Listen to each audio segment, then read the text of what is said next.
Mañana domingo 24 de febrero el Oscar cumple 80 años. Sin embargo, la edad no ha quitado brillo y lozanía al flamante premio. Al contrario, sigue siendo la pieza más codiciada por todos los que trabajan en ese curioso y loco oficio de hacer películas.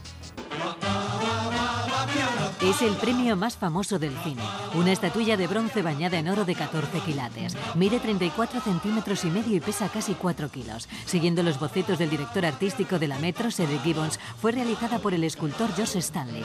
Ganarlo supone la consolidación de aquel que la consigue.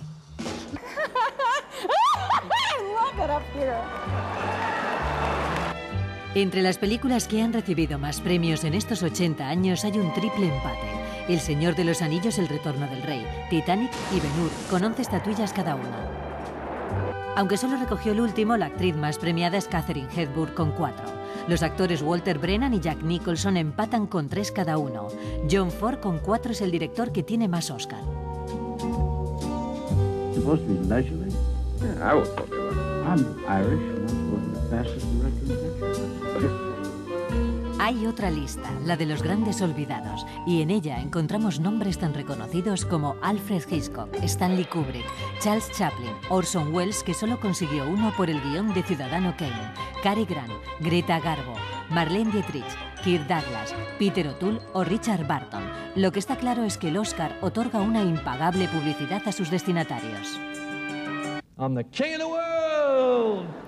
En 1927, Louis B. Mayer convocó a un grupo de ilustres de la industria del cine con el propósito de evitar las huelgas que amenazaban la producción de películas y decidieron crear la Academia de Hollywood.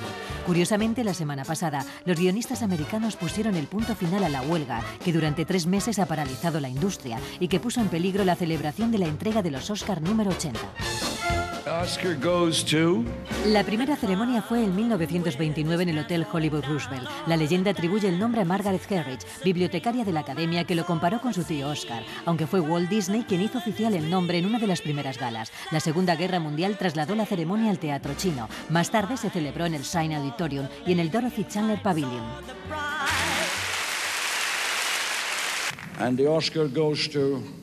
En el apartado de anécdotas, destacar las 7 figuritas que Shirley Temple entregó a Walt Disney por Blancanieves y los 7 enanitos. Y en el 73, cuando Marlon Brando envió a un apache a rechazar el premio en su nombre como protesta por el trato dado a los indios por el cine. El tesoro será nuestro.